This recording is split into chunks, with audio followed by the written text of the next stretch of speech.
Sammy Davis Jr. has been described as a jack of all trades and a master of all.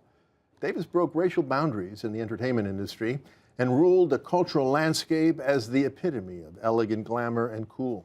As an entertainer, Davis was one of a kind, but less known is his role as a civil rights pioneer. For example, he shared the first interracial kiss in a Broadway play, and he was the first African-American invited by a president to sleep in the Lincoln bedroom of the White House.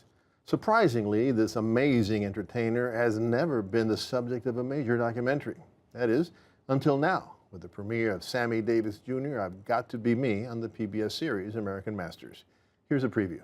I'm colored, Jewish, and Puerto Rican. When I move into a neighborhood, I wipe it out. Sammy Davis Jr.'s whole life was about confronting obstacles. Mr. Bojangles. But he had a vision for himself that was bigger than white or black. 1, 2, 3.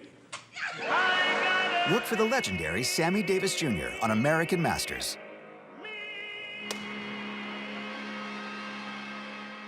And joining us now is the director of Sammy Davis Jr., I've Got to Be Me, Sam Pollard. Sam, welcome to the program. Thank you, Raphael. Great to be here. The first question has to be, was Sammy Davis Jr. a genius? I mean, and genius not like Elton John or even like Paul McCartney, but a genius like Mozart. Well, in my estimation, he was a genius. I mean, here he was, a multi-talented man who grew up in Harlem, traveled with his uncle and his dad when he was a little boy from the age of 3.5 years old. And he went on to be, a dancer, a singer, an impressionist, a comedian, an actor. He could do everything. For me, working on this film was sort of like going back into my memories as a young man, watching him on the Ed Sullivan Show in the Hollywood Palace, seeing him in Ocean's 11 and Sergeant's 3 with Sinatra and Dean Martin, Joy Bishop, and Peter Lawford. It was sort of interesting, too, watching him on shows like The David Frost Show and Mike Douglas and Dinah Shore. You could see he's a very introspective man. Exactly. Very sensitive and very thoughtful about who he was and where he was going and all the things the challenges he had to face in his life. Yeah. The title of the documentary is Sammy Davis Jr., I've Got to Be Me. Who was Sammy Davis Jr. to himself? I think for him as an African-American man growing up in the 40s, 50s, and 60s during the period of segregation, he was always struggling to say, what's my identity? He knew he wanted to be an entertainer. He wanted to be accepted. And he was always trying to negotiate, the cultural and racial issues that he had to face every day. One day he could be, he was a guy who loved movies. So one day he thought of himself as he could be Cary Grant. One day he could be, Ronald Coleman. One of the fascinating things that I didn't know when I did the film was when he started doing impressions of white actors, that was a no-no.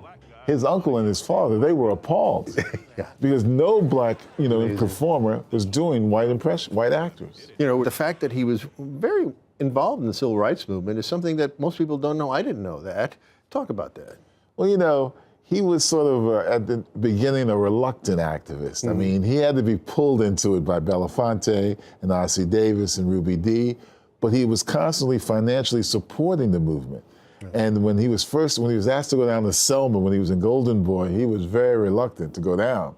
So he became an activist. He became involved, because he understood the importance of what Dr. King and the SCLC were doing during the whole civil rights struggle, I have to talk about the famous literal embrace of Sammy Davis Jr. of Nixon. How could a guy who had been so involved in the civil rights movement and who called Martin Luther King his leader end up literally embracing Nixon? Well, Sammy Davis Jr. loved attention, right? And he was the kind of man, the kind of entertainer, he would hug anybody. And I think when he was out there in that stage in Florida and Nixon was having that campaign speech and he invited Sammy out, Sammy's just initial reaction was to hug Nixon. Now, Sammy has said, years later when he was interviewed, if he ever had that situation again, he would never have hugged Nixon. So finally, I was talking to some colleagues, older colleagues at Channel 13, looking forward to your documentary, and one of them said, it's so good this is being made because young people don't know who Sammy Davis Jr. is. I said, no, that can't be true. I went on and asked some of my younger colleagues, and it was true. They didn't know him.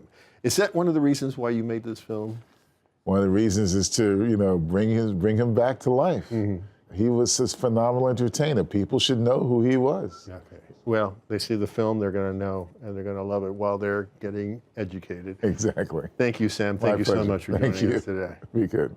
American Masters Sammy Davis Jr., I've Got to Be Me, premieres Tuesday, February 19th on PBS. For additional viewing opportunities, you can visit our website at metrofocus.org.